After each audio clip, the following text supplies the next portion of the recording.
Good afternoon, everyone.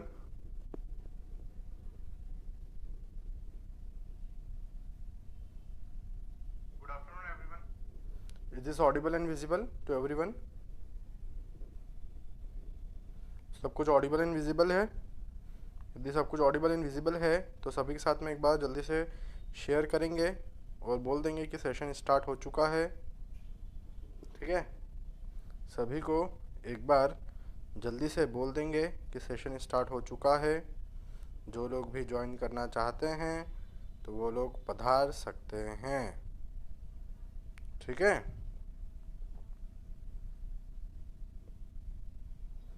तो मैं भी सेशन को शेयर कर रहा हूँ। आप सभी लोग भी सेशन को क्या कर दीजिए, शेयर कर दीजिए और लिख दिए ना कि सेशन स्टार्टेड। ओके, तो चलिए आज का जो हमारा टॉपिक है उसके लिए हम आगे प्रोसीड करते हैं। जल्दी जल्दी से 1 मिनट तक वेट करूँगा मैं, है ना। 1 मिनट तक वेट करता हूँ मैं, उसके बाद मैं तुरंत चालू कर दूँगा। आज का जो टॉपिक है वो नया टॉपिक है। डेफिनेटली वो जो टॉपिक है वो नया टॉपिक है। आज से स्टार्ट कर रहे हैं, stability analysis of slope. Okay, stability analysis of slope आज का नया टॉपिक है। गुड आफ्टरनून, प्रणाम, खुश रहो। गुड आफ्टरनून, गुड आफ्टरनून, नमस्कार। ठीक है,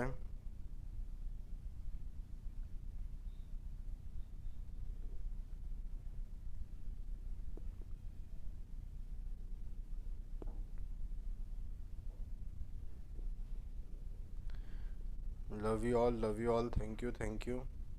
चलो सेशन स्टार्ट करते हैं। आप लोग शेयर कर दिए क्या?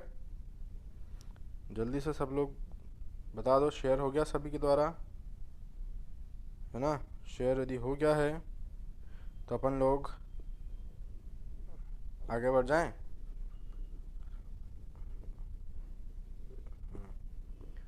आगे बढ़ जाएं अपन लोग।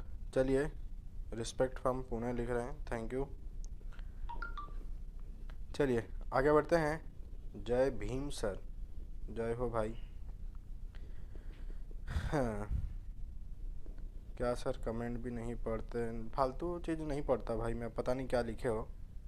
कुछ चीज़ें इग्नोर भी कर देता हूँ। आप क्या लिखे हो पता नहीं, मुझे देखना पड़ेगा। चलो ठीक है, पता नहीं, मैंने देखा नहीं क्या कमेंट लिखे हैं आप। चलिए आगे बढ़ते हैं। Love from Surat, O yes from Surat, yes yes yes yes. चलो ठीक है, आगे बढ़ता हूँ, सेशन स्टार्ट करते हैं। मैं आप लोगों को बता रहा था आज का हम लोगों का जो टॉपिक है, it is related to the stability analysis of slope, है ना। बात समझते हैं। स्लोप का मीनिंग आप लोग जानते होंगे, जब भी सॉइल आपकी इंक्लाइंड सरफेस पर रखी हुई हो, जब भी सॉइल आपका इंक्लाइंड सरफेस पर रखा हुआ हो उसको हम स्लोप कहते हैं। जैसे कि एक एग्जांपल देने के लिए मैं आपको बताऊं, एक एग्जांपल देने के लिए मैं आप लोगों को बताऊं कि मेरे पास इस तरीके का क्या है, कोई माउंटेन होगा, है ना। इस तरीके का कोई माउंटेन है। आप समझिए, माउंटेन के उधर साइड एक विलेज है, माउंटेन के इधर साइड एक विलेज है। आप समझ रहे हो बात को?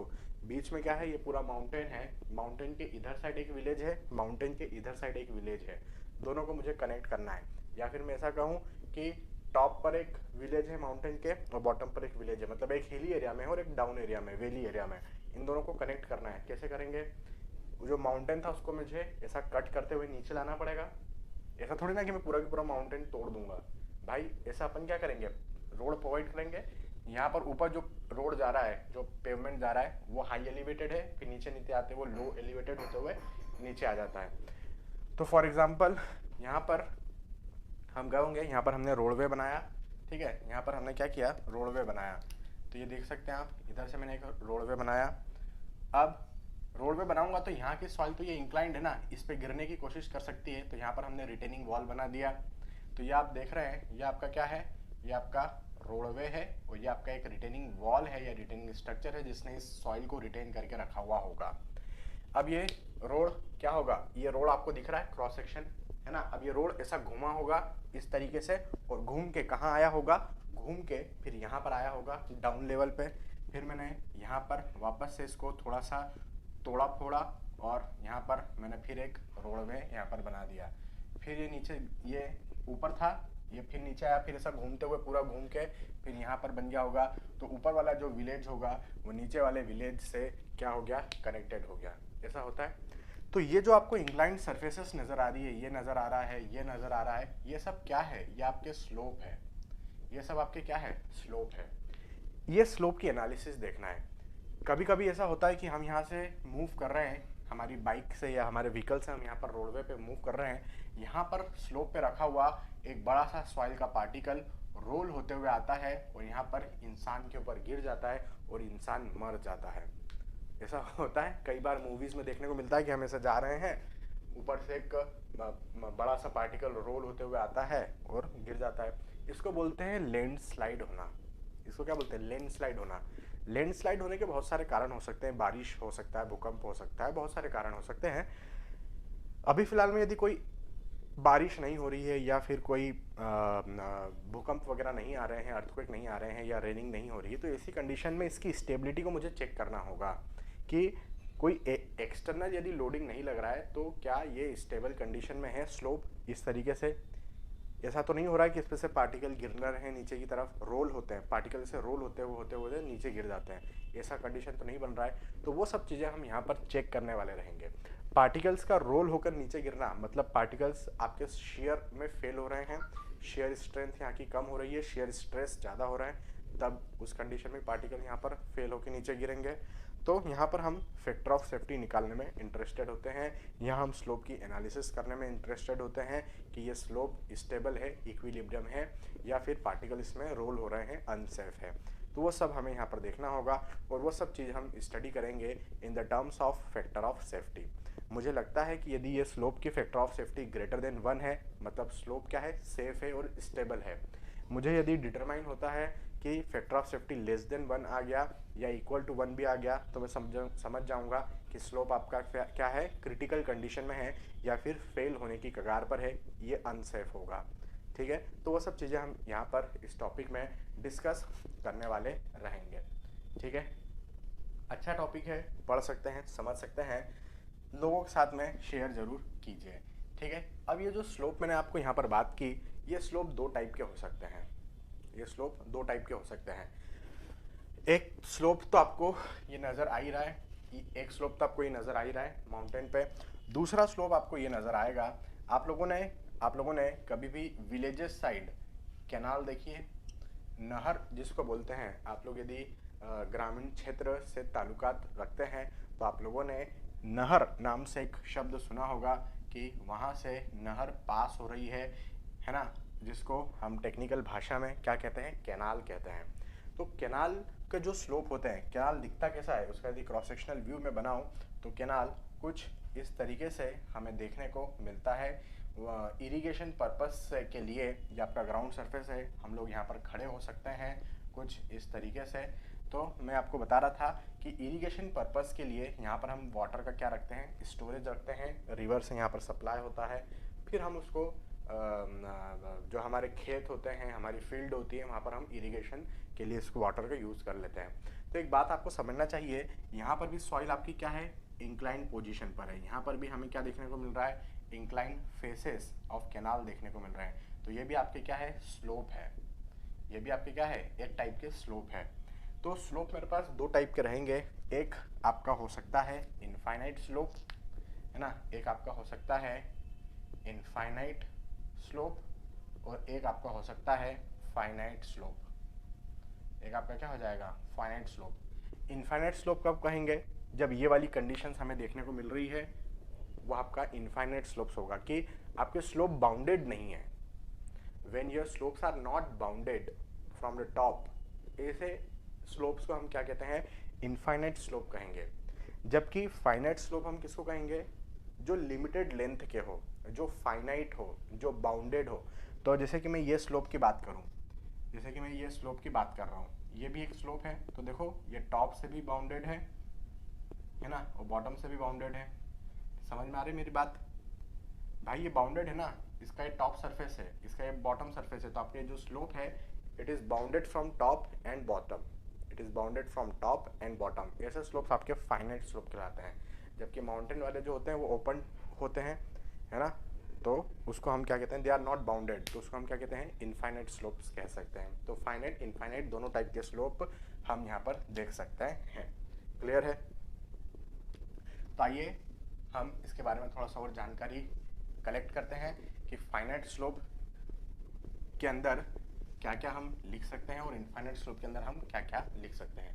तो आज का जो टॉपिक है वो टॉपिक मैं यहाँ पर लिख रहा हूँ एनालिसिस ऑफ, है ना, यहाँ पर आज का टॉपिक मैं लिख रहा हूँ और वो है एनालिसिस ऑफ स्लोप्स या स्टेबिलिटी एनालिसिस ऑफ स्लोप, ऐसा लिखने दो मुझे।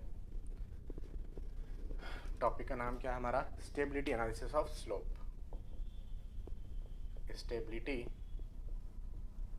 Analysis of slopes. तो stability analysis of slopes start करने से पहले मैं आप लोगों को बता दूं कि मेरे पास कितने टाइप के स्लोप होते हैं। मेरे पास 2 टाइप के स्लोप होते हैं। कौन कौन से? मेरे पास 2 टाइप के स्लोप होते हैं। कौन कौन से? एक तो मेरे पास होता है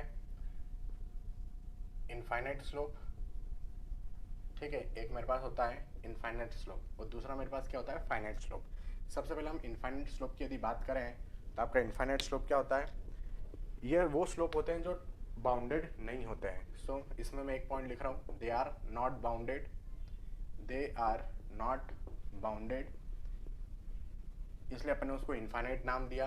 और दूसरी बात, यहाँ पर जो फेलियर सरफेस होती है, failure surface is parallel, failure surface is parallel to the surface of slope, failure surface is parallel to the surface of slope। कहने का मतलब क्या है, जैसे कि मैं कहूँ कि ये मेरे पास एक स्लोप है ना, मैं कह रहा हूँ कि मेरे पास ये क्या है, स्लोप है, ये इसका रॉक सरफेस है। भाई स्लोप बना हुआ है कहीं पर, तो यहाँ से लेकर यहाँ तक तो सॉइल है और उसके नीचे क्या है, पूरा रॉक सरफेस है या हार्ड सरफेस है। तो देखो मैंने इस तरीके से इसको, मैंने कुछ इस तरीके से इसको यहाँ पर शो कर दिया, ठीक है, मैंने कुछ इस तरीके से इसको यहाँ पर शो कर दिया। मान लेता हूँ इस स्लोप का जो एंगल है वो कितना है, एंगल ऑफ इंक्लिनेशन कितना है, आई है। So I is the angle of slope, I हम क्या लिखेंगे, एंगल ऑफ स्लोप कहेंगे इसको। मैं आपको बता रहा था ये वाले स्टेटमेंट का meaning, failure surface is parallel to the surface of slope. ये चीज़ क्या है, ये हार्ड सरफेस है ना, ये आपकी सरफेस ऑफ स्लोप है, ऐसा मैं बोल सकता हूँ। ये आपकी क्या है, सरफेस ऑफ स्लोप। तो इसके पैरेलल ही पार्टिकल्स शेयर होते हैं, मतलब सॉइल शेयर होती है। जैसे कि 1 मिनट में कहूँ, जैसे कि 1 मिनट के लिए मैं कहूँ कि इसकी हाइट सपोज 1 मीटर है, फॉर एग्जाम्पल इसकी हाइट कितनी है, 1 मीटर। तो इंक्लाइंड सरफेस पर आप सोचिए, ये मेरा कोई इंक्लाइंड सरफेस है ना, ये मेरा कोई इंक्लाइंड सरफेस है। इस इंक्लाइंड सरफेस पर 1 मीटर डेप्थ का, इस इंक्लाइंड सरफेस पर 1 मीटर डेप्थ का यदि मैं सॉइल रख दूं तो ये पार्टिकल्स अभी नीचे नहीं गिर रहे हैं, ये स्टेबल है, सेफ है। और यदि मैं 2 मीटर डेप्थ का रख दूं, बहुत ज़्यादा डेप्थ का सॉइल रख दूं यहाँ पर, तो पार्टिकल्स नीचे गिर जाएंगे। तो नीचे गिर कैसे रहे हैं, parallel to surface of slope, ये जितने इंक्लिनेशन पर स्लोप है उतने इंक्लिनेशन पर सॉइल नीचे गिरेगा। तो मैं वही बताना चाह रहा हूँ कि जब इस स्लोप की थिकनेस ज़्यादा हो जाती है, भाई स्लोप की थिकनेस कम है, यदि स्लोप की थिकनेस आपने कम डाल रखी है तो वो पार्टिकल्स रहेंगे स्टैंडिंग उसमें रहेंगे पोजीशन पर, दे विल नॉट मूव। लेकिन जब स्लोप की थिकनेस आपने ज़्यादा रख दी, सॉइल की थिकनेस ज़्यादा है, तो वो पार्टिकल्स क्या होंगे, नीचे आने की कोशिश करेंगे और रोल होते हुए नीचे आएंगे। तो वो कैसे रोल हो रहे हैं, parallel to this surface roll हो रहे हैं। मतलब यहाँ पर जैसे कि फेलियर सरफेस 0.2 मीटर नीचे आ रहा है, तो 0.2 मीटर थिकनेस ऑफ सॉइल पूरा नीचे आ जाएगा, समझ रहे हैं।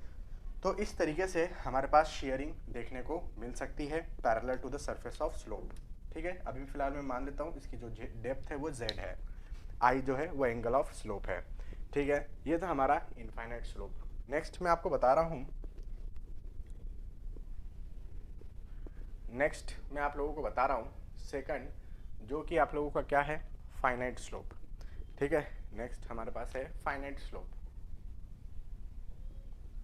फाइनाइट स्लोप के बारे में अपन क्या लिख रहे हैं, यहाँ पर जो फाइनाइट स्लोप है आप लोगों का, ये तो बाउंडेड होता है टॉप एंड बॉटम से। एग्जाम्पल जैसे मैंने कहा था कैनाल, तो तो यहाँ पर मैं लिख रहा हूँ they are bounded from top and bottom, they are bounded from they are bounded from top and bottom. Top से भी हो सकता है या बॉटम से भी हो सकता है या दोनों से हो सकता है ना, या सिर्फ टॉप से हो या सिर्फ बॉटम से हो या टॉप एंड बॉटम दोनों से हो, all the cases are possible here. फिर यहाँ पर जैसे फेलियर सरफेस क्या होती है, पैरेलल होती है। क्या होती है, पैरेलल होती है। यहाँ पर मैं मान लेता हूँ कि सपोज फेलियर जो हो रहा है वो यहाँ से हो रहा है, इस डेप्थ पर हो रहा है, ऐसा बोल सकते हैं। जैसे मैं बोल रहा हूँ ये मेरी फेलियर सरफेस है, इसका मतलब क्या हुआ कि इतना डेप्थ का सॉइल ये पूरा की पूरा नीचे आ गया, ये पूरा का पूरा नीचे आ गया, तो ये फेलियर सरफेस है, parallel to the surface of slope. लेकिन यहाँ पर फेलियर सरफेस कैसा होता है, यहाँ पे जो फेलियर सरफेस है वो स्पाइरल या सर्कुलर होता है। ठीक है, तो इसके बारे में मैं लिखता हूँ failure surface is failure surface is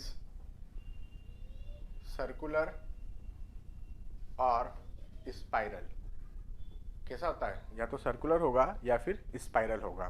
तो यहाँ पर मुझे टोटल 3 टाइप के फेलियर सरफेस देखने को मिलते हैं फाइनाइट स्लोप में। यहाँ पे तो सिंगल टाइप का फेलियर सरफेस है इनफाइनाइट स्लोप में, दैट इज पैरेलल, केवल एक ये इस टाइप का फेलियर है। जबकि फाइनाइट स्लोप में मुझे 3 टाइप के देखने को मिलेंगे। मैं यहाँ पर सबसे पहले आपको बताता हूँ, जैसे कि ये हमारा क्या है, एक फाइनाइट स्लोप है। ठीक है, यहाँ तक की बात नो डाउट। भाई इधर भी कैनाल होगी ना, इधर साइड भी होगा। मैंने एक साइड का स्लोप ले लिया है ना, मैंने एक साइड का स्लोप ले लिया, तो देखिए आप टॉप से भी बाउंडेड है, बॉटम से भी बाउंडेड है। यहाँ पर मुझे 3 टाइप के फेलियर देखने को मिल रहे हैं। कौन कौन से, एक तो इस टाइप का फेलियर सरफेस मिल जाए, तो देखो ये कर्वी लीनियर है। अब ये कर्व जो है या तो ये सर्कुलर इन शेप होगा या स्पाइरल इन शेप होगा। दूसरा फेलियर सरफेस आपका यहाँ से पास हो सकता है, और तीसरा फेलियर सरफेस आपका यहाँ कहीं से पास हो सकता है। तो 3 टाइप के फेलियर मुझे देखने को मिल रहे हैं। जैसे कि मैंने कहा था आपका रॉक सरफेस यहाँ से हो सकता है इंक्लाइंड, वैसे भी यहाँ से भी आपके पास रॉक सरफेस बॉटम में कहीं पर हो सकता है। तो मैं मान लेता हूँ सॉइल में इस पर्टिकुलर डेप्थ से क्या स्टार्ट हो रहा है, रॉक सरफेस या हार्ड सरफेस स्टार्ट हो रहा है, या डेंस सरफेस स्टार्ट हो रही है। ठीक है, तो यहाँ पर आपको 3 टाइप के फेलियर्स नज़र आ रहे हैं। इसको मैं बोल देता हूँ, ये फर्स्ट टाइप का फेलियर, ये आपका सेकंड टाइप का फेलियर, और ये है आप लोगों का थर्ड टाइप का फेलियर। ख़त्म, इतनी सी बात, या सर इतनी सी बात हमें क्लियर है। आपको ये जो चीज़ नज़र आ रही है यहाँ पर, ये जो आपको नज़र आ रहा है जंक्शन, ये जंक्शन का नाम है टो। इसको अपन यहाँ पर क्या बोलते हैं, इसको अपन यहाँ पर टो बोलेंगे।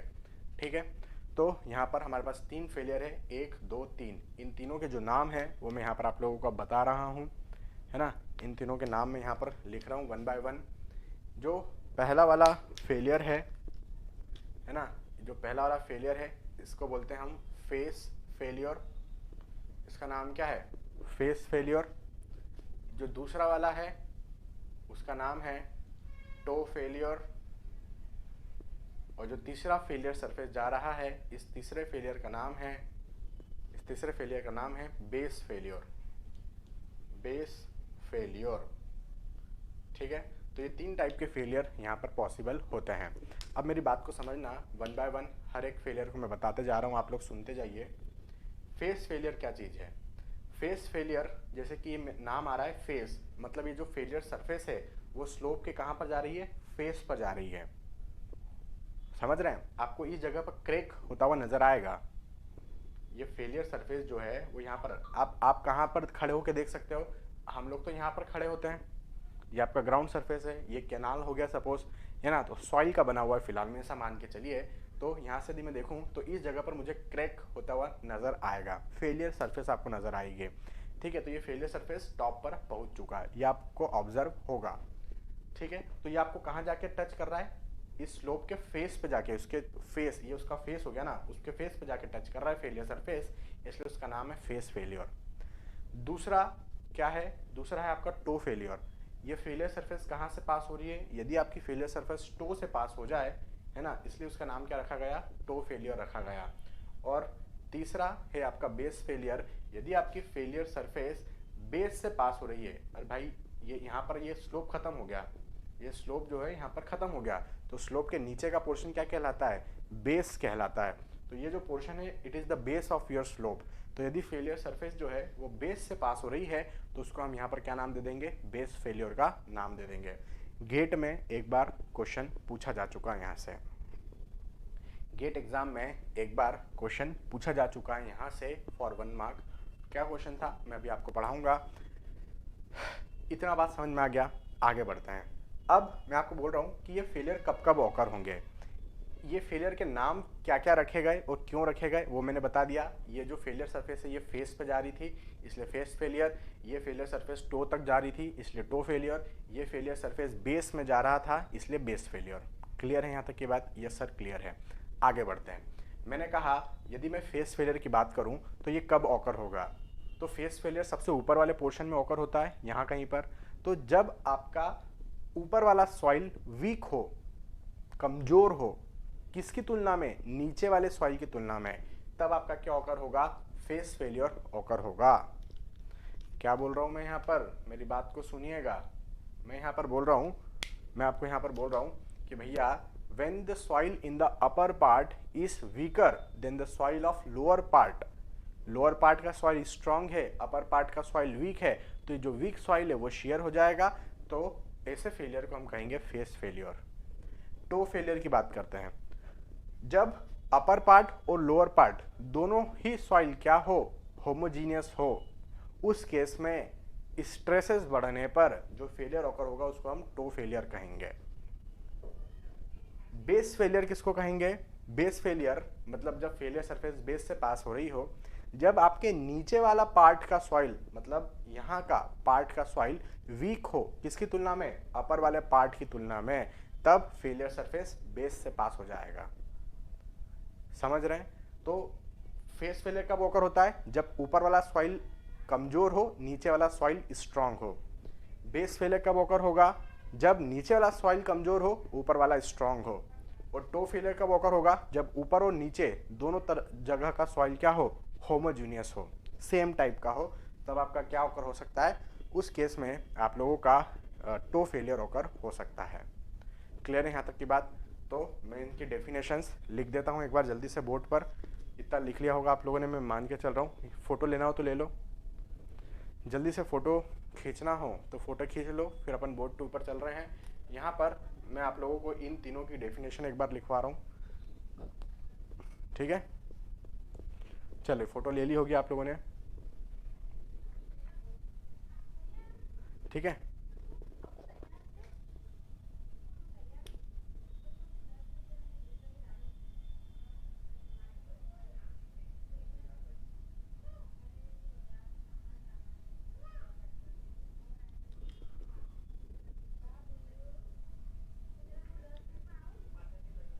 हाँ, क्या बता रहा था मैं आप लोगों को, डेफिनेशन। सबसे पहले अपन देख लेते हैं यहाँ पर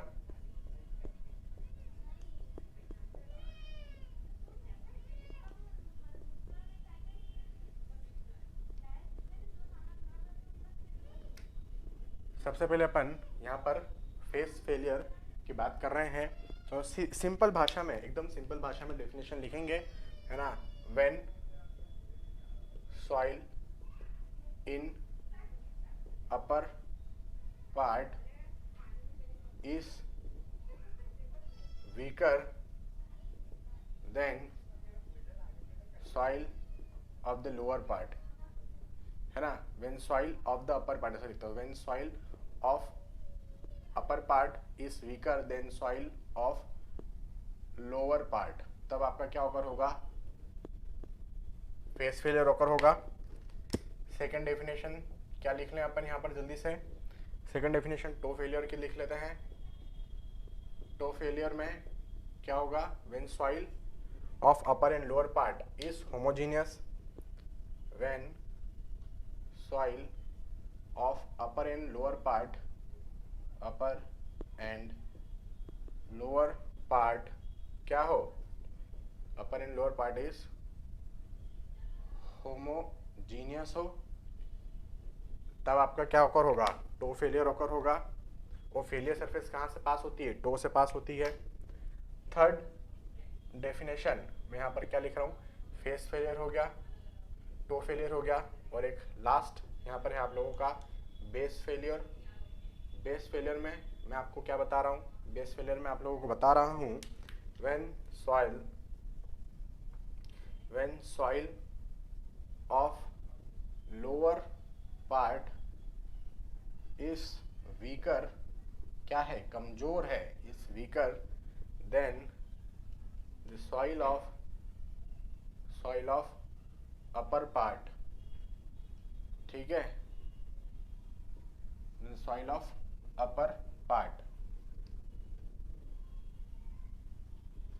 क्या लिखेंगे, when soil of lower part is weaker then the soil of upper part, upper part की सॉइल की तुलना में क्या हो, वीक हो, तब आपका कौन सा ऑकर हो जाएगा, बेस फेलियर ऑकर हो जाएगा। तो ये 3 डेफिनेशन है, इसको आप लोग चाहें तो जल्दी से नोट कर लीजिए। अब इसके बाद हम स्टार्ट कर रहे हैं analysis of infinite slope. 2 type के स्लोप है, एक फाइनाइट, एक दूसरा इनफाइनाइट। तो सबसे पहले हम इनफाइनाइट स्लोप की एनालिसिस की बात करते हैं, ठीक है। तो आइए हम एनालिसिस ऑफ इनफाइनाइट स्लोप देख रहे हैं, है ना। तो यहाँ से मैं स्टार्ट कर रहा हूँ एनालिसिस ऑफ इनफाइनाइट स्लोप्स, ठीक है। एनालिसिस ऑफ इनफाइनाइट स्लोप्स, इसकी एनालिसिस हमें करना है। तो सब एनालिसिस स्टार्ट करने से पहले कुछ बेसिक चीज़ें हमें यहाँ पर देख लेना चाहिए, जो कि आगे काम में आने वाली रहेगी। जैसे मैं कह रहा हूँ कि मेरा ये क्या है, एक इंक्लाइंड, मैं क्या बोल रहा हूँ, जैसे कि मेरे पास ये क्या है, एक इनफाइनाइट स्लोप है। जैसे कि मैं यहाँ पर क्या बोल रहा हूँ, जैसे कि मैं यहाँ पर बोल रहा हूँ, ये मेरा क्या है, एक इंक्लाइंड इनफाइनाइट स्लोप है ना। यदि इंक्लाइंड इनफाइनाइट स्लोप है तो मैं मान लेता हूँ यहाँ का जो एंगल ऑफ स्लोप है वो आई है। आई क्या है, इनफाइनाइट स्लोप का एंगल है स्लोप का, ठीक है। यहाँ पर आपका ये सॉइल मास है पूरा की पूरा। इस पूरे सॉइल मास में जो डेप्थ ऑफ स्लोप है वो जेड है। जेड को अपन क्या लिखते हैं, डेप्थ ऑफ स्लोप लिखते हैं। अब मुझे किसी भी लेवल पर सॉइल की एनालिसिस करना है, ये वाला पॉइंट पकड़ूं या ये पकड़ूं या ये पकड़ूं या ये पकड़ूं या ये कोई सा भी पॉइंट मैं पकड़ सकता हूं। तो वहां पर मुझे क्या निकालना है, वहां पर जो स्ट्रेसेस नीचे की तरफ लग रहे हैं उसको हम क्या कहेंगे, वर्टिकल स्ट्रेस कहेंगे। क्या कहेंगे हम उसको, वर्टिकल स्ट्रेस कहेंगे, जिसको हम सिग्मा वी से डिनोट कर रहे हैं। क्लियर है। किसी भी जगह का मैंने पकड़ा in downward direction, there is a vertical stress. इस वर्टिकल स्ट्रेस के कंपोनेंट यदि मैं लूं, इस वर्टिकल स्ट्रेस के कंपोनेंट यदि मैं यहां पर लूं, अच्छा ये वर्टिकल स्ट्रेस की वैल्यू कितनी है, तो इस वर्टिकल स्ट्रेस की जो वैल्यू है वो है आपका गामा जेड। भाई यहाँ पर यूनिट वेट क्या होता है, सॉइल का यूनिट वेट गामा है, तो गामा जेड। और चूंकि आपकी सरफेस क्या है, इंक्लाइंड है, तो यहाँ पर इसके साथ में अपन कॉस आई का मल्टीप्लाई कर रहे हैं, ठीक है। तो भाई सरफेस हॉरिजॉन्टल होती है तो उसमें वर्टिकल स्ट्रेस हम कैसे निकालते हैं, gamma into Z, effective stress इसको बोलते हैं। अभी फिलहाल में वाटर टेबल नहीं है इसलिए मैंने गामा जेड लिखा है। यदि यहाँ पर वाटर टेबल होता तो गामा सबमर्ज इंटू जेड लिखता।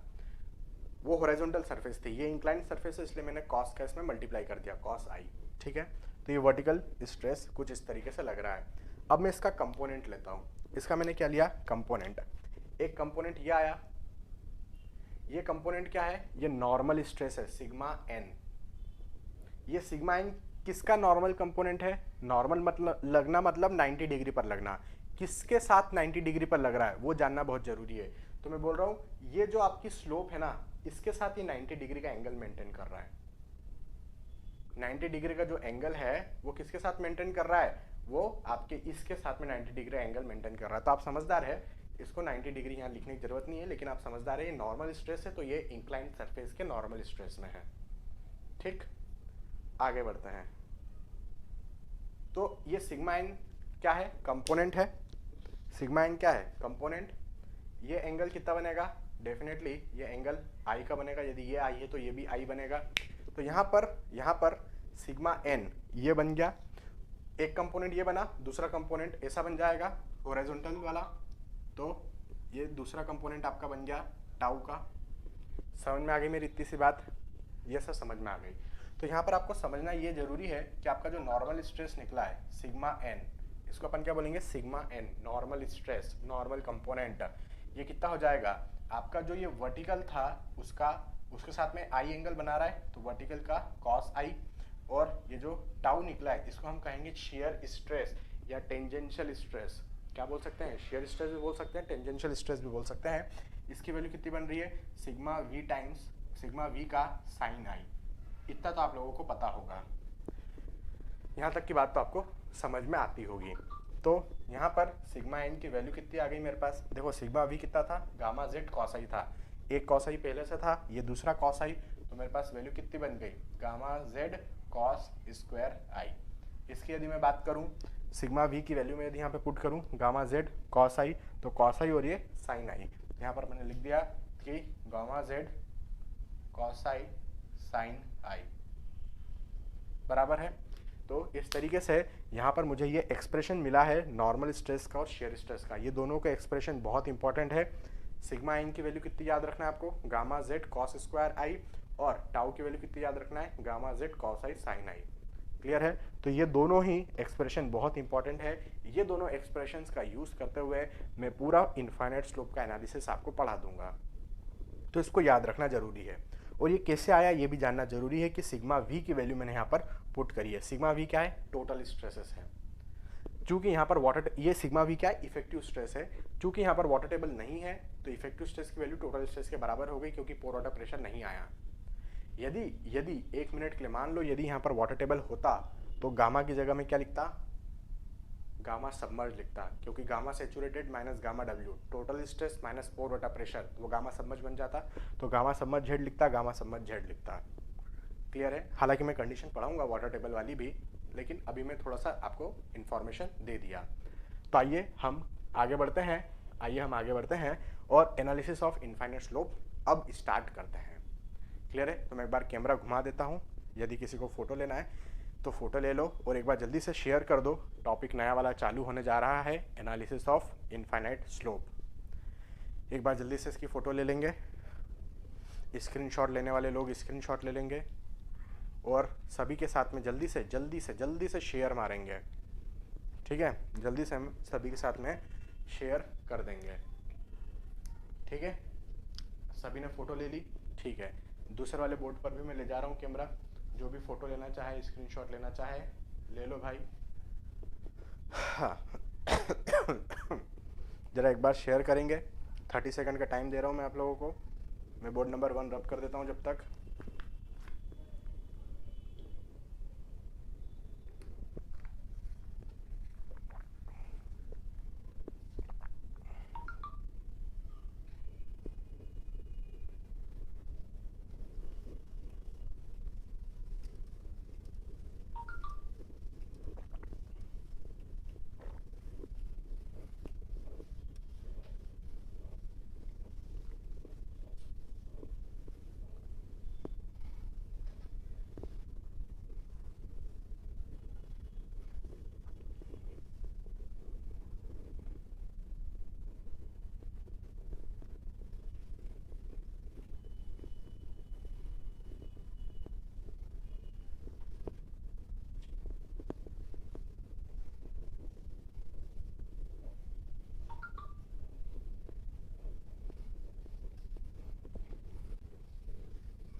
चलो हो गया क्या सभी का, आगे बढ़ते हैं अपन लोग, है ना। सभी ने, आप लोगों ने फ़ोटो वगैरह ले ली होगी।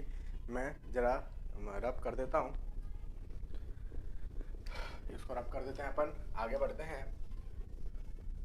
अब इनफाइनाइट स्लोप का एनालिसिस देखते हैं कि कैसे पता चलेगा, हमें कैसे पता चलेगा स्लोप सेफ है या अनसेफ है। तो वो इन the terms of factor of safety पता चलेगा।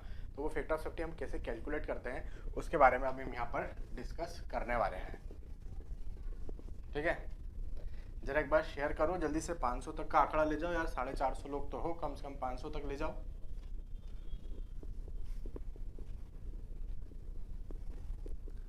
चलिए आइए हम आगे बढ़ते हैं।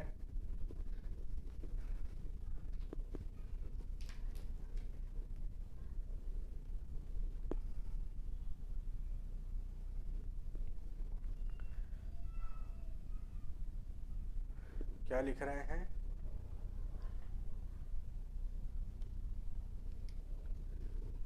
चलो आगे बढ़ते हैं, है ना, आगे बढ़ते हैं। यहाँ पर हम लोग, मैं ये लिख रहा था कि एनालिसिस ऑफ इनफाइनाइट स्लोप हम स्टार्ट किए थे अभी, तो उसमें से हम केस नंबर 1 लेने जा रहे हैं। हम डिफरेंट केसेस की स्टडी करेंगे। हम इनफाइनाइट स्लोप की एनालिसिस स्टार्ट कर चुके हैं। मेरे पास टोटल 6 या 7 केसेस रहेंगे, 6 से 7 केसेस रहेंगे, तो वो हम 1 बाय 1 लेते चले जाएंगे और हर एक केस में इनफाइनाइट स्लोप रहेगा, पूरा इनफाइनाइट स्लोप। तो हर एक केस में मैं आप लोगों को फैक्टर ऑफ सेफ्टी एस्टिमेट करना सिखाऊंगा। कई बार यहाँ से क्वेश्चंस पूछे गए हैं गेट एग्ज़ाम में, इंजीनियरिंग सर्विसेज एग्ज़ाम में, आरआरबी जेई में, एसएससी जेई में, स्टेट लेवल की एग्ज़ाम्स में, सब जगह तो आपको पता होना चाहिए यहाँ पर। ठीक है, तो आइए हम यहाँ पर इसको निकालते हैं। केस नंबर 1 में सबसे पहले यहाँ पर लिख रहा हूँ, और वो केस नंबर 1 ये है कि भैया व्हेन, है ना, मैं लिख रहा हूँ cohesion less soil in, cohesion less soil होना चाहिए कहाँ पर? इन इनफाइनाइट स्लोप, इनफाइनाइट स्लोप में। तो हमारे पास जो सॉइल है वो कौन सी वाली सॉइल है? इनफाइनाइट, सॉरी, हमारे पास जो सॉइल है वो कौन सी है? कोहेजन लेस है, मतलब ऑफकोर्स सैंडी सॉइल होगी, और इनफाइनाइट स्लोप की स्टडी हम कर रहे हैं। एक बात मैं मेंशन कर देता हूँ कि यहाँ पर मेरे पास वाटर टेबल मौजूद नहीं है, तो मैं लिख रहा हूँ नो वाटर टेबल, है ना, आपके पास वाटर टेबल मौजूद नहीं है आपके स्लोप के अंदर। मैंने कहा ठीक है, मैंने यहाँ पर मेंशन किया कि भैया मैं मान लेता हूँ मेरे पास इस तरीके का कोई एक स्लोप है, जो कि, सॉरी, मैं मान लेता हूँ इस तरीके का मेरे पास कोई स्लोप है, ठीक है, जिसका ये क्या है? रॉक सरफेस है, जिसको हम यहाँ पर क्या बोल सकते हैं? हार्ड सरफेस बोल सकते हैं। और ये आप लोगों का क्या है यहाँ पर? यह है आप लोगों का ग्राउंड सरफेस। ये क्या है आप लोगों का यहाँ पर? ग्राउंड सरफेस है। ठीक है, अब आपकी जो डेप्थ है वो डेप्थ कितना है? वो डेप्थ ऑफ स्लोप जो है वो है यहाँ पर z is the depth of slope. z क्या है? z is the depth of slope है।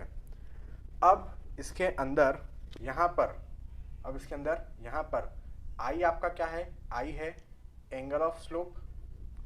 i क्या है? एंगल ऑफ स्लोप हो गया।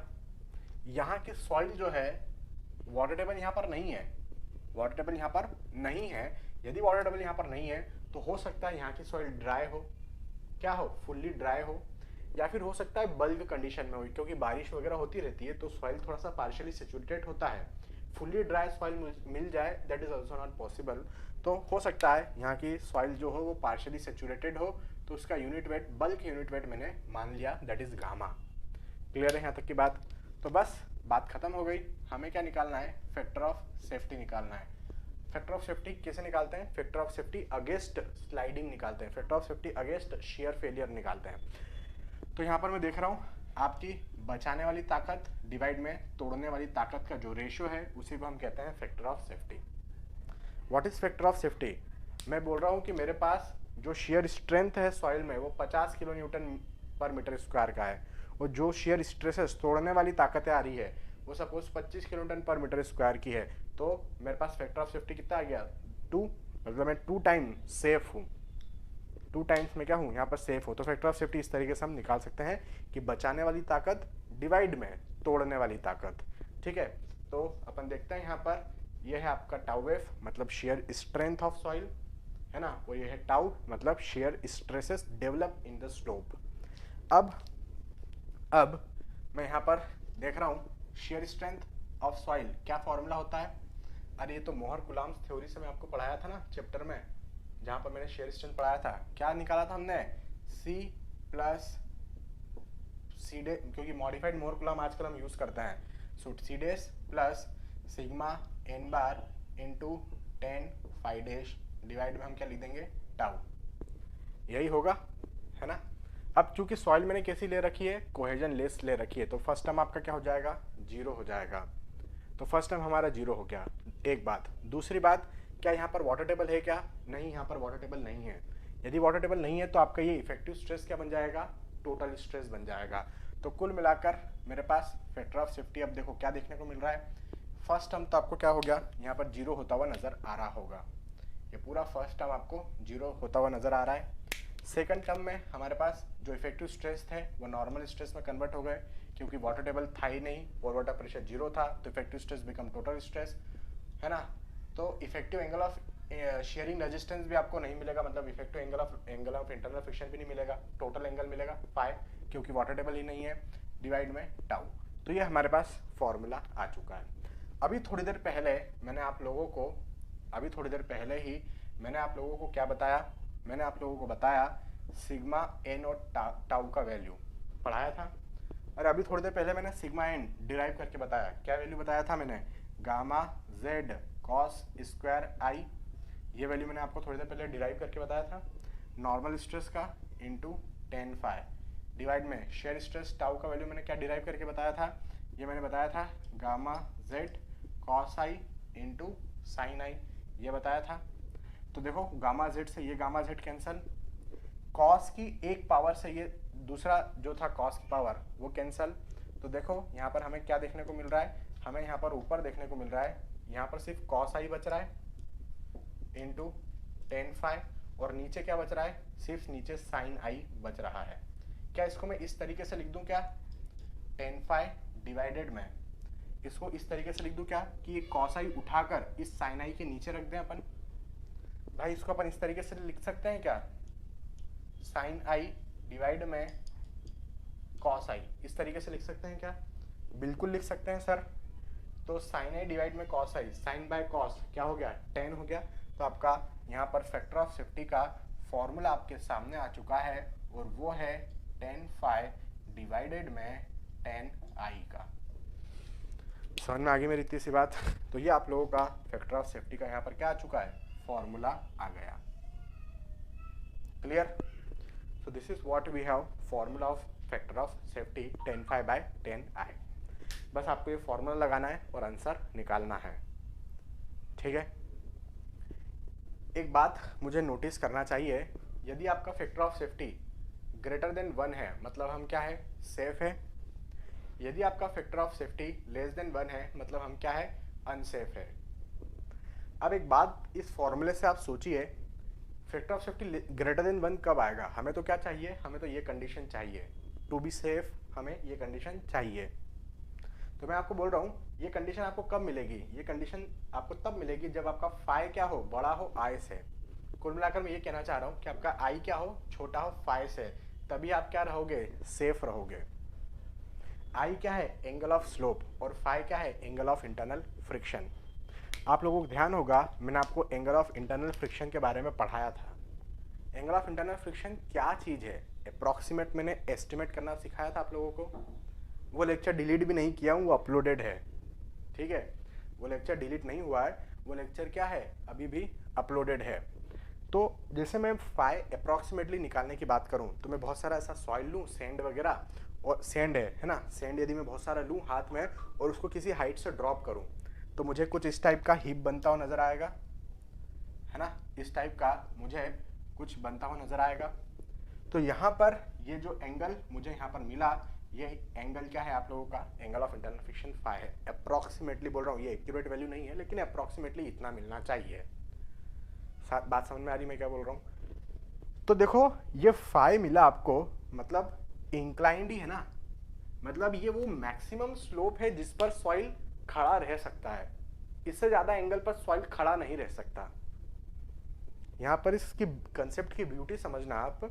ये फाई क्या जताना चाह रहा है? फाई ये जताना चाह रहा है, फाई ये बताना चाह रहा है कि ये वो मैक्सिमम एंगल है जहां तक आपका सॉइल खड़ा रह सकता है, इंक्लाइंड रह सकता है विदाउट फेलियर। आपने और बड़ा करने की कोशिश करी, जैसे आपने इससे और बड़ा करने की कोशिश करी तो यहाँ से पार्टिकल अब क्या हो जाएंगे? गिर के नीचे आ जाएंगे। बिल्कुल सही बात है सर, आपने बिल्कुल सही बात की, ऐसा तो हम ऑब्जर्व भी करते हैं। तो ये मैक्सिमम एंगल है, इतने एंगल पर आप सॉइल रख दो, आपकी सॉइल कहीं नहीं जाएगी। इससे बड़े एंगल पर यदि आपने सॉइल रखने की कोशिश करी तो आपकी सॉइल वहां से गिरने चालू हो जाएगी।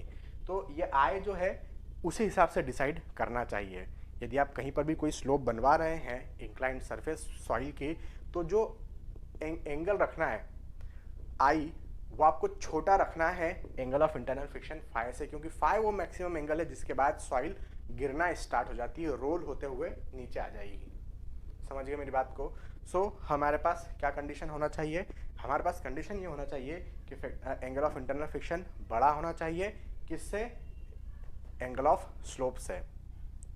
या फिर मैं सीधी भाषा में कहूँ कि यदि आप स्लोप डिज़ाइन कर रहे हैं तो आपका एंगल ऑफ स्लोप छोटा होना चाहिए एंगल ऑफ इंटरनल फ्रिक्शन से, तभी आपका factor of safety greater than बनाएगा, तभी आपका सॉइल क्या होगा? स्लोप के अंदर स्टेबल बना रहेगा, स्लिप नहीं होगा, गिरेगा नहीं। ठीक है यहाँ तक की बात? तो ये आपको यहाँ तक का पूरा, I hope it will be clear to you. ठीक, चलिए नेक्स्ट मैं यहाँ पर बता रहा था आप लोगों को, है ना, नेक्स्ट चीज ये था आपका केस नंबर,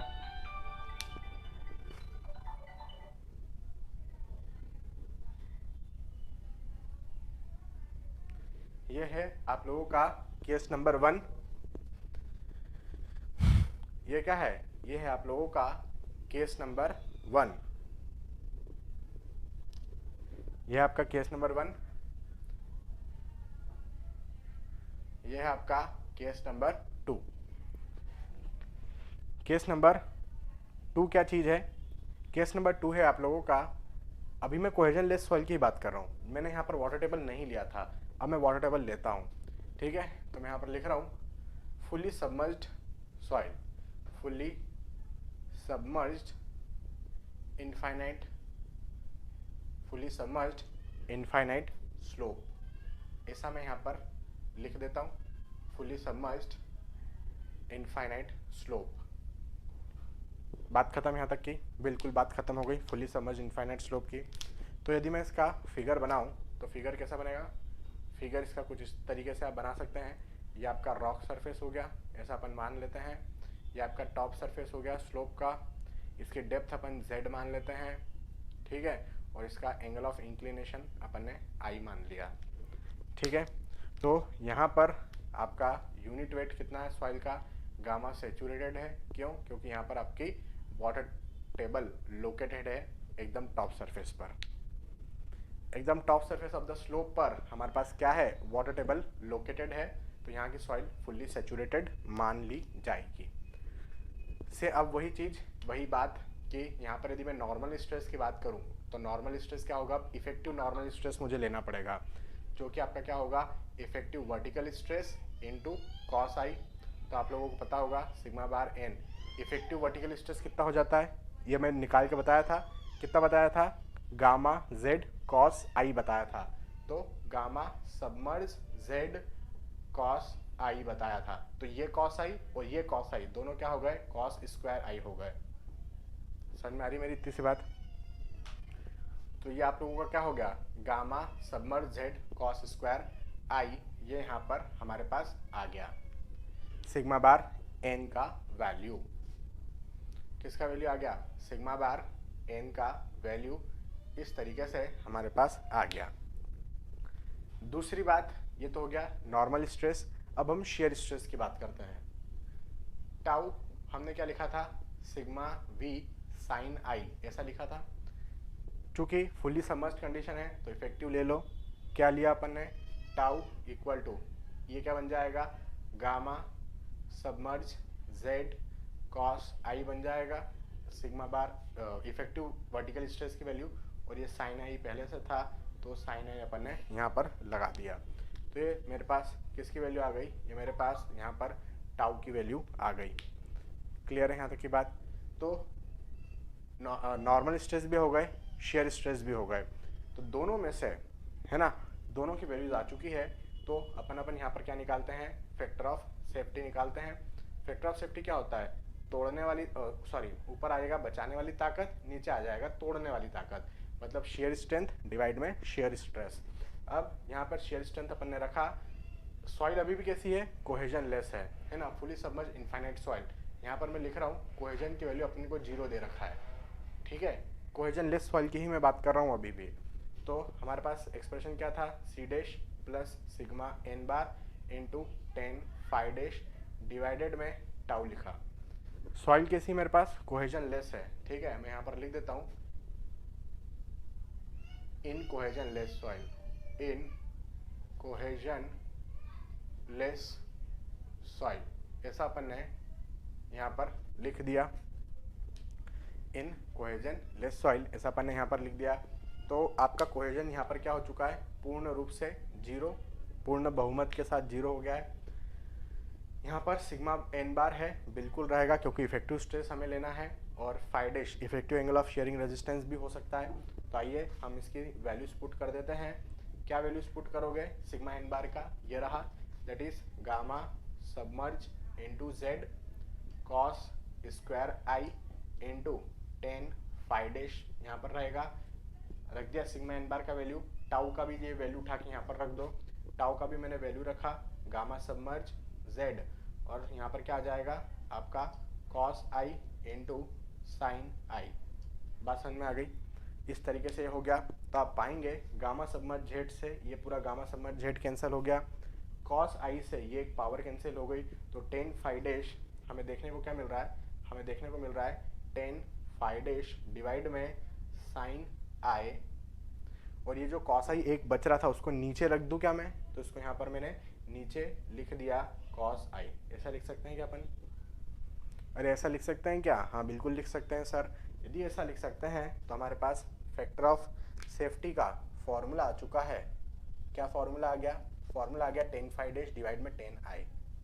क्या फॉर्मूला आ गया, टेन फाइव डैश डिवाइड में टेन आई, ये हमारे पास फॉर्मूला देखने को मिल रहा होगा, ठीक है। तो ये हमारे पास फैक्टर ऑफ सेफ्टी हो गई, ये हमारे पास क्या हो गई, फैक्टर ऑफ सेफ्टी हो चुकी है। ये था केस नंबर 2 और ये था आपका केस नंबर 1। तो केस 1 केस 2 दोनों फैक्टर ऑफ सेफ्टी हमने देख ली। जब स्लोप में वाटर टेबल हो या ना हो, वैल्यू हमारे पास क्या है, 10φ/10 है। यहाँ पर इन the terms of total stress हो सकती है फाई का वैल्यू, और यहाँ पर इन the terms of effective stress हो सकता है फाई का वैल्यू। फॉर्मूला से में 10φ/10 आए, दोनों तरफ से मेरे पास मैंने आउटपुट क्या निकाला, आउटपुट ये निकाला कि हमारी फैक्टर ऑफ सेफ्टी चाहे वो हो चाहे ये हो, फैक्टर ऑफ सेफ्टी बड़ा होने के लिए, फैक्टर ऑफ सेफ्टी ग्रेटर होने के लिए हमें यहाँ पर क्या करना होगा, हमें आई मतलब एंगल ऑफ स्लोप को छोटा रखना होगा एंगल ऑफ इंटरनल फ्रिक्शन से, तभी हम क्या हो पाएंगे, शेयर में सेफ हो पाएंगे।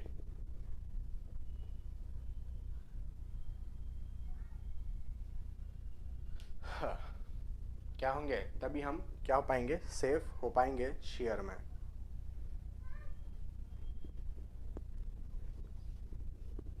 तेजीम सर 5 डैश और सिंपल 5 में क्या डिफरेंस है भाई, ये in the terms of total stress है और ये in the terms of effective stress है, ठीक है। इसको आप undrained angle of internal friction बोल सकते हैं, इसको आप drained angle of internal friction बोल सकते हैं, है ना। ये इसको सिर्फ total angle of internal friction बोलो, इसको आप effective angle of internal friction बोलो, ठीक है। तो ये दोनों में डिफरेंस है। कई बार ये दोनों वैल्यू सेम भी हो सकता है, बहुत से केसेस में ये वैल्यू सेम भी हो सकता है, ठीक है। आगे बढ़ते हैं हम, है ना। थोड़ा सा पानी मेरे को पी लेने दो, फिर नेक्स्ट केस हम देख रहे हैं। आप लोग फोटो ले लो, फोटो लेने वाले लोग फोटो ले लो, है ना। मैं पानी इधर पी लेता हूँ।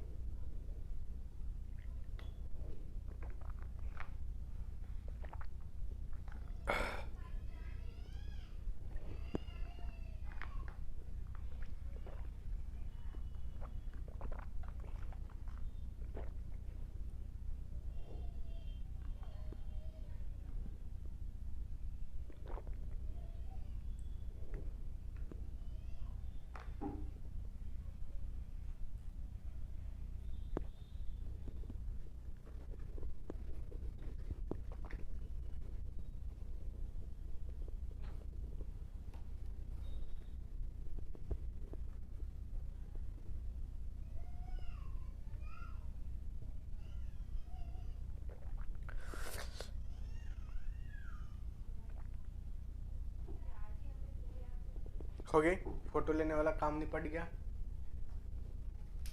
चलो भाई, फोटो लेने वाला काम निपट गया, 2 केसेस भी हो गए हम लोगों के। आगे बढ़ते हैं, एक केस और देखते हैं, केस नंबर 3, है ना। केस नंबर 3 एक इम्पॉर्टेंट केस है, यहाँ से कई बार क्वेश्चन बने हैं, ठीक है।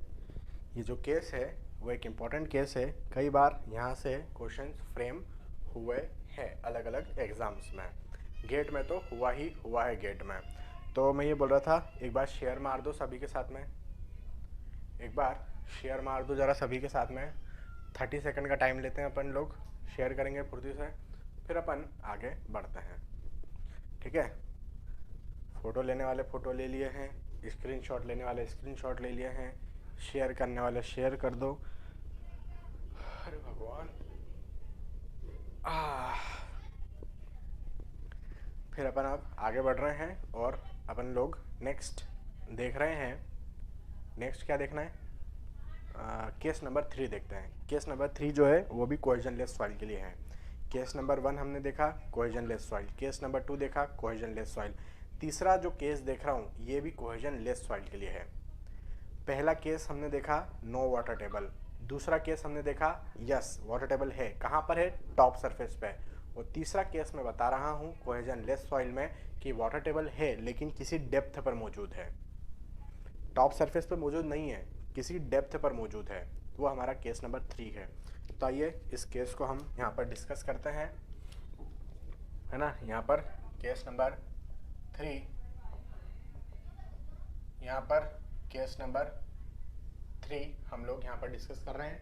और वो केस नंबर 3 क्या है, water table at any depth, एक बात, इन कोहेजनलेस सॉइल, कोहेजन, है ना, इन कोहेजनलेस सॉइल, ठीक है। क्या बोल रहा हूँ मैं, water table at any depth in cohesionless soil, cohesionless soil में, ठीक है। एक बात, दूसरी बात, एक टर्म और लिख रहा हूँ, and seepage occurs parallel to the surface of slope, parallel to the surface of slope। कौन सा स्लोप, इन इनफाइनाइट स्लोप, ठीक है। बात समझ में आ गई मेरी इतनी सी। ये हमारा केस है, केस नंबर 3, बहुत बड़ा नाम हो गया इसका, ठीक है। तो समझते हैं 1 बाय 1 क्या बोलना चाह रहा हूँ मैं आप लोगों को। यहाँ पर मैं बोल रहा हूँ कि वाटर टेबल किसी डेप्थ पर है, कोहेजनलेस सॉइल और इनफाइनाइट स्लोप है। मैंने कहा ठीक है, ये हमारा इनफाइनाइट स्लोप हो गया, ये आपका क्या हो गया, इनफाइनाइट स्लोप हो गया। ये आपकी टॉप सरफेस हो गई, जिसको हम ग्राउंड सरफेस कहेंगे, ग्राउंड सरफेस नहीं कहेंगे सॉरी, इसको टॉप सरफेस कहेंगे। अब ये ग्राउंड सरफेस हो भी सकती, नहीं भी हो सकती, लेकिन ये स्लोप की टॉप सरफेस है, ठीक है। उसके बाद एंगल ऑफ इंक्लिनेशन, अपन ने इसको आई बोल दिया। आई क्या है, एंगल ऑफ इंक्लिनेशन है। उसके बाद एंगल ऑफ इंक्लिनेशन है आई। उसके बाद मैं बोल रहा हूँ कि जो वाटर टेबल है वो किसी डेप्थ पर मौजूद है। मैं मान लेता हूँ आपकी वाटर टेबल यहाँ कहीं पर मौजूद है, ठीक है। यदि वाटर टेबल किसी डेप्थ पर मौजूद है तो मैं मान लेता हूँ किस डेप्थ पर मौजूद है, हमने मान लिया H1 डेप्थ पर मौजूद है। और ये आपका बचा हुआ डेप्थ कौन सा है, H2 है। क्लियर है यहाँ तक की बात, ये सर क्लियर है। इसका मतलब ये हुआ कि H1 डेप्थ तक पानी मौजूद नहीं है, तो यहाँ की सॉइल क्या होगी, या तो ड्राई होगी या फिर पार्शियली सेचुरेटेड हो सकती है। तो मैंने मान लेता हूँ कि यहाँ की जो सॉइल है अबव वाटर टेबल वो बल्क कंडीशन में मौजूद है, मतलब पार्शियली सेचुरेटेड है। यदि एग्जाम में यहाँ पर ड्राई सॉइल दे दे तो ड्राई सॉइल ले लो, कोई प्रॉब्लम नहीं है। यहाँ पर बिलो वाटर टेबल की यदि हम बात करें तो ये कैसी है, फुल्ली सेचुरेटेड होगा। समझ में आ रही मेरी इतनी सी बात। तो above water table bulk condition में है soil, below water table fully saturated होगा आपका सॉइल, ठीक है। मैंने कहा आइए हम यहाँ पर निकालते हैं। हमें क्या निकालना था? हमें निकालना था सबसे पहले normal stress, effective normal stress, क्योंकि वाटर टेबल है। तो यहाँ पर अपन क्या लिख देंगे, ये आपका क्या हो जाएगा, effective vertical stress into cos I.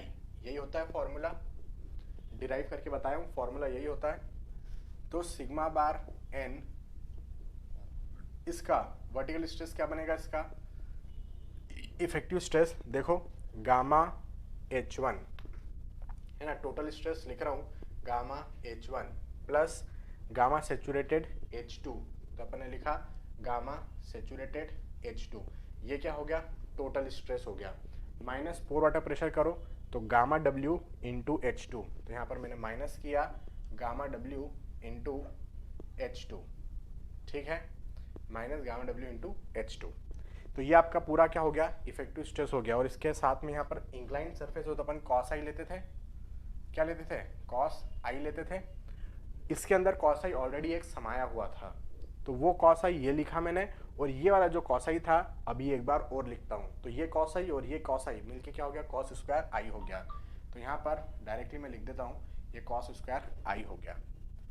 तो सिग्मा बार एन आपका कितना आ गया, गामा H1, ये मैंने लिखा gamma H1 plus gamma saturated minus gamma W, दोनों में से H2 मैंने कॉमन ले लिया, तो gamma saturated minus gamma W मैं पढ़ाया था based on the principle of Archimedes, ये क्या बन जाता है, गामा सबमर्ज बन जाता है। तो ये आप लोगों का गामा सबमर्ज बन गया H2 में, और इसके साथ में हम किसका मल्टीप्लाई कर दें, कॉस स्क्वायर आई का हमने यहाँ पर मल्टीप्लाई कर दिया। किसका मल्टीप्लाई कर दिया, कॉस स्क्वायर आई का, ठीक है। तो यहाँ पर कॉस स्क्वायर आई का हमने मल्टीप्लाई कर दिया, और इसको हम क्या कहेंगे, सिग्मा बार एन कहेंगे। इसको हम क्या कहेंगे, सिग्मा बार एन हम यहाँ पर इसको कहेंगे, normal stress. Clear? Yes sir, यहाँ तक की बात हमें क्लियर है।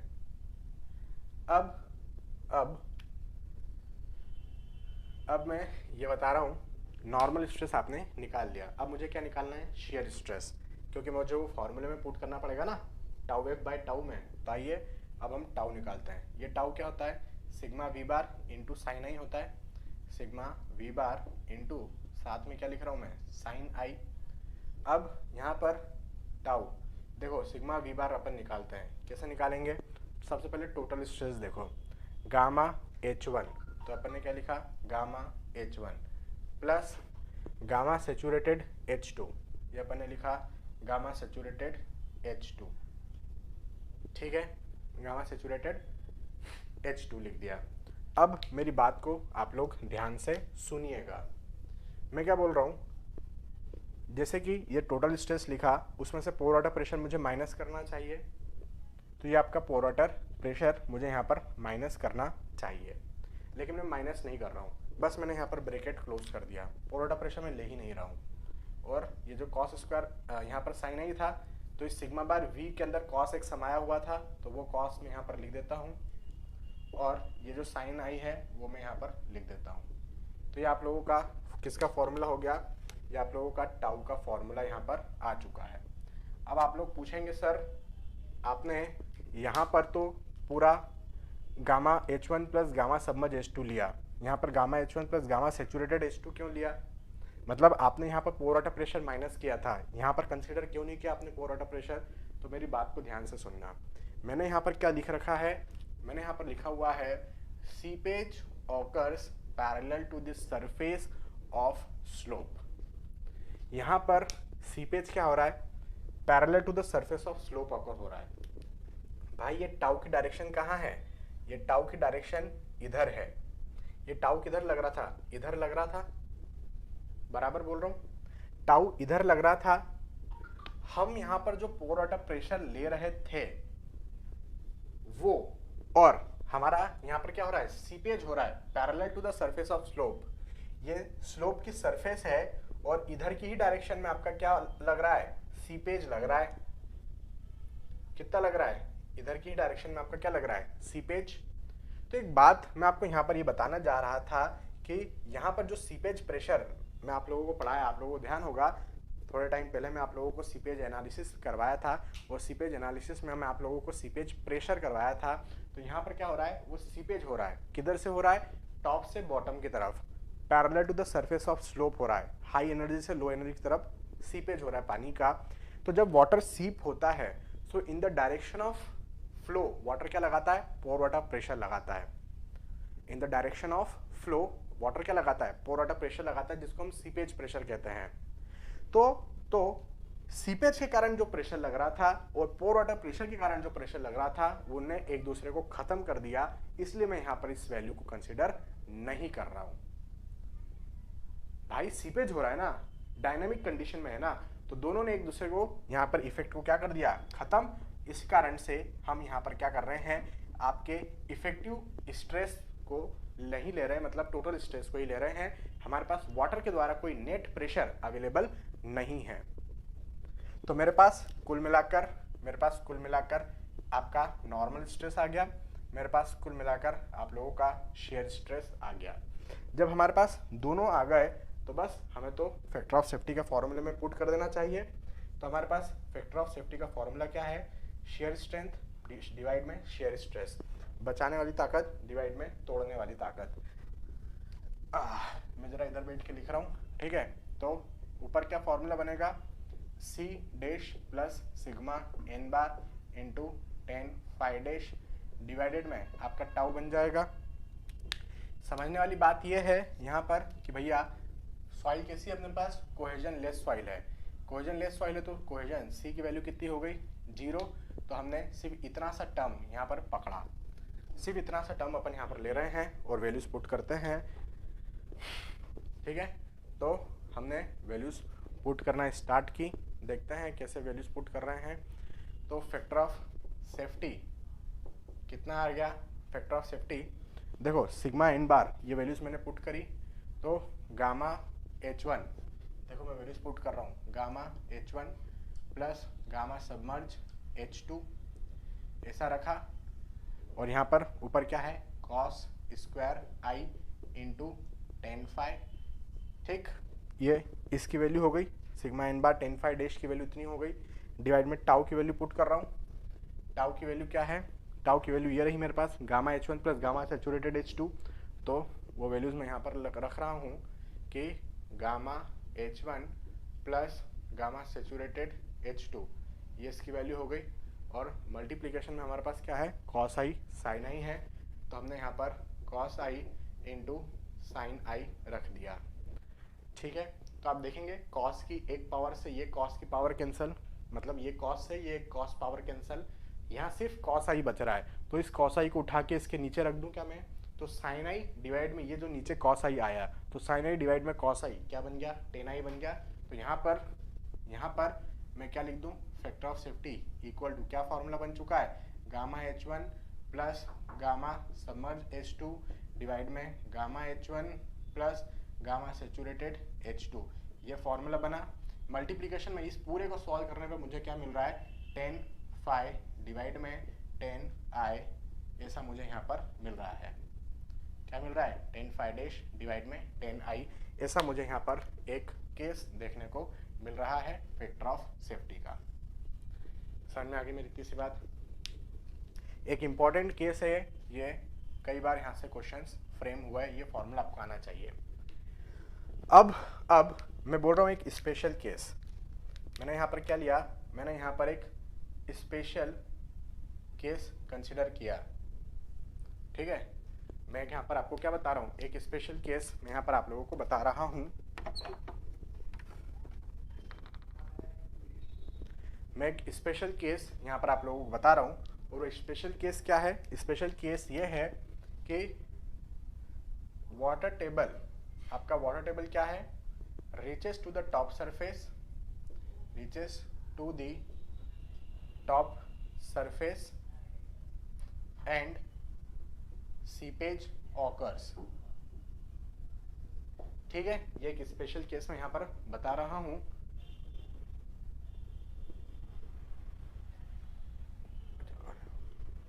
है ना, water table reaches to the top surface and seepage occurs, ठीक है। यदि ऐसा हो रहा है मतलब सीपेज तो ऑकर हो ही रहा है, ये आपका ग्राउंड, ये वाटर टेबल कहाँ चला गया, टॉप सरफेस में चला गया इस जगह पर। तो क्या होगा, जब टॉप सरफेस में चला गया ये वाटर टेबल उठा और कहाँ चला गया, हो सकता है बारिश हुई हो, बहुत ज़्यादा हेवी रेनिंग हुआ हो, तो ये वाटर टेबल उठ के कहाँ चला गया, टॉप में चला गया। तो यहाँ की पूरी सॉइल क्या हो गई, सेचुरेट हो गई, मतलब H1 की वैल्यू क्या हो गई, 0, और ये H2 क्या बन गया, पूरा H बन गया होगा।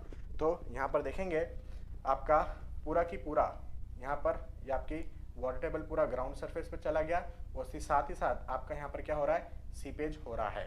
H1 की वैल्यू 0 हो गई, तो इस फॉर्मूले में, फैक्टर ऑफ सेफ्टी के फॉर्मूले में H1 आप क्या रख दो, 0। देखो अपन ने रख दिया H1 0, और ये पूरा की पूरा आपका क्या बन गया होगा, H2 बन गया होगा। तो देखो H1 0 हो गया, ये तो ये टर्म डिलीट हो गया, ये टर्म भी डिलीट हो गया, यहाँ पर H2, यहाँ पर H2, तो गामा सबमर्ज डिवाइड में गामा सेचुरेटेड, ये H2 से ये H2 कैंसिल, और यहाँ पर हमारे पास क्या बन रहा है, ये हमारे पास 10 फाइव डैश डिवाइड में 10 I, यह हमें यहाँ पर देखने को मिल रहा है। ठीक है, यह फॉर्मूला हमें देखने को मिला। अब एक ज़रूरी इंपॉर्टेंट बात जो हमें यहाँ से सीखना चाहिए वो ये कि भैया आप लोगों को एक बेसिक आइडिया होना चाहिए कि यदि मैं आपको कहूँ कि गामा सेचुरेटेड मेरा 20 किलो न्यूटन पर मीटर क्यूब है, मैंने ऐसा आपको कहा, तो आप मुझे बता सकते हैं क्या गामा सबमर्ज की वैल्यू कितनी होगी, gamma saturated minus gamma W. Gamma W 1 minute के लिए मान लो 10 किलो न्यूटन पर मीटर क्यूब है, वैसे तो 9.81 होता है, लेकिन 1 मिनट के लिए मान लो कि ये कितना है, 10 किलो न्यूटन पर मीटर क्यूब। तो 20 में से 10 गया तो बचा कितना, 10 किलो न्यूटन पर मीटर क्यूब। तो एक बात मैंने यहाँ पर नोटिस की कि आपका जो गामा सबमर्ज होता है वो लगभग हाफ होता है गामा सेचुरेटेड का। तो gamma submerge by gamma saturated, इसको अपन क्या लिख सकते हैं, इसको अपन हाफ लिख सकते हैं क्या, इस टर्म को gamma submerge by gamma saturated, इसको लगभग अपन हाफ लिख सकते हैं। तो ये हाफ हो गया 10 फाइव बाय 10 I का। तो यदि मैं कंपेयर करूं केस नंबर 3 का ये स्पेशल केस और केस नंबर 2, मेरी बात सुनना, यहाँ पर केस नंबर 2 है फुल्ली सबमर्ज्ड कंडीशन, यहाँ पर भी फॉर्मूला क्या था, 10 फाइव डैश बाय 10 I था। या फिर मैं यहाँ कर लूँ कि यहाँ पर तो वाटर टेबल ही नहीं था, तब भी वैल्यू 10 फाइव बाय 10 I थी। तो सपोज बहुत ज़्यादा हेवी बारिश हुई और वाटर टेबल क्या हो चुका है, वाटर टेबल कहाँ पर आ गया, वाटर टेबल पूरा टॉप सरफेस पर आ गया, और टॉप सरफेस पे आने के बाद सीपेज हो रहा है, पानी यहाँ से फ्लो हो रहा है नीचे की तरफ। तो उस कंडीशन में आपकी फैक्टर ऑफ सेफ्टी कितनी हो जाती है, हाफ हो जाती है। किसकी तुलना में, केस नंबर 1 और 2 की तुलना में। दिख रहा है आपको हाफ होते हुए 1/2। तो जब भी आपकी रेनिंग वाला कंडीशन आ रहा हो, जहाँ पर आपकी सॉइल सेंसिटिव हो, जिसकी परमेबिलिटी बहुत ज़्यादा हो, जिसमें सीपेज हो सकता है। अब क्ले वगैरह में तो ज़्यादा सीपेज नहीं होता है क्योंकि क्ले की परमेबिलिटी कम होती है। यदि आपके पास सैंडी सॉइल है तो उसमें ये सीपेज ऑकर होने का केस बिल्कुल ऑकर होगा। तो आप लोगों को पहले से ही देख लेना है कि आपके पास में यदि सैंडी सॉइल है तो उसमें सीपेज हो सकता है, और यदि बहुत ज़्यादा बारिश हो गई और वाटर टेबल यदि टॉप सरफेस पर आ गया बारिश में, तो सीपेज यदि हो रहा है तो आपकी फैक्टर ऑफ सेफ्टी सडनली क्या हो जाएगी, हाफ हो जाएगी। तो वो थोड़ा सा आपको केयर करना पड़ेगा उस चीज़ का। ठीक है, तो इस पर्टिकुलर केस से बहुत बार क्वेश्चन देखने को हमें मिलते हैं। तो यहाँ पर इस पर्टिकुलर केस में हमें मिनिमम फैक्टर ऑफ सेफ्टी कितना रखना चाहिए, यदि मैं आपसे एक क्वेश्चन पूछूं तो इस पर्टिकुलर केस के लिए हमें मिनिमम फैक्टर ऑफ सेफ्टी कितना रखना चाहिए, मिनिमम फैक्टर ऑफ सेफ्टी हमें 2 से बड़ा रखना चाहिए। मिनिमम फैक्टर ऑफ सेफ्टी हमें यहाँ पर कितना रखना चाहिए, 2 से बड़ा रखना चाहिए। क्यों, क्योंकि भविष्य में कभी यदि वाटर टेबल ऊपर आया और सीपेज होने लगा तो ये हाफ होगा, और हाफ होने के बावजूद भी हमारे पास वैल्यू ग्रेटर देन 1 बनी रहेगी, मतलब हम सेफ साइड बने रहेंगे तब भी। तो ऐसे पर्टिकुलर टाइप के केसेस में minimum factor of safety should be greater than 2 होना चाहिए। ठीक है, तो एक नोट करके यहाँ पे मैं अलग से लिख दे रहा हूँ। ठीक है, यहाँ पर टॉप में मैं लिख देता हूँ एक अलग से नोट करके, इन द अबव केस। आप पहले यहाँ तक लिखिएगा, मेरे पास जगह नहीं इसलिए मैं ऊपर लिख रहा हूँ। In the above case minimum factor of safety shall be provided as greater than 2, ठीक है। तो ये अपना हमने आपको बता दिया। तो मैं अभी तक आपको 3 केसेस पढ़ा चुका हूँ। इसका भी फोटो लेना हो, उसका तो ले चुके हो, केस नंबर 1 और केस नंबर 2 का इसका फोटो लेना हो तो जल्दी से इसका भी फोटो आप लोग ले लीजिए। ठीक है, तो आज के लिए इतना काफ़ी है। अभी 3 केसेस और बचे हैं, वो भी मैं आप लोगों को आने वाली क्लास में पढ़ाऊँगा। जरा इतना सा नोट करो, जल्दी से स्क्रीनशॉट वगैरह लो आप लोग। मैं पानी पी लेता हूँ।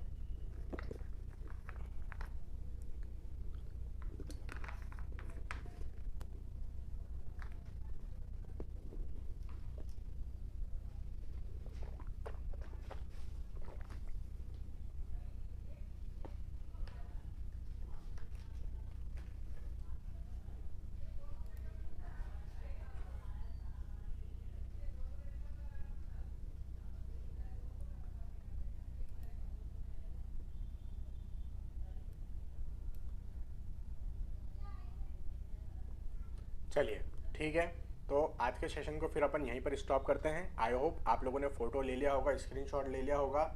ठीक है, लव यू फ्रॉम कश्मीर लिख रहे हैं, love you all, love you all. Survey कब चालू होगा? जल्दी चालू होगा सर्वे भी। ठीक है, सर्वे भी मैं जल्दी ही प्लान करूँगा आप सभी लोगों के लिए, टेंशन मत लो। ठीक है, सर्वे भी अपन जल्दी प्लान करेंगे, कराऊँगा, सिलेबस पूरा करवाऊँगा, है ना। ऐसा मत सोचो कि मैं नहीं कराऊँगा, सिलेबस वगैरह अपन सब करवाएंगे। चलिए, आप लोग अपना ख्याल रखिए, bye bye, take care, good bye.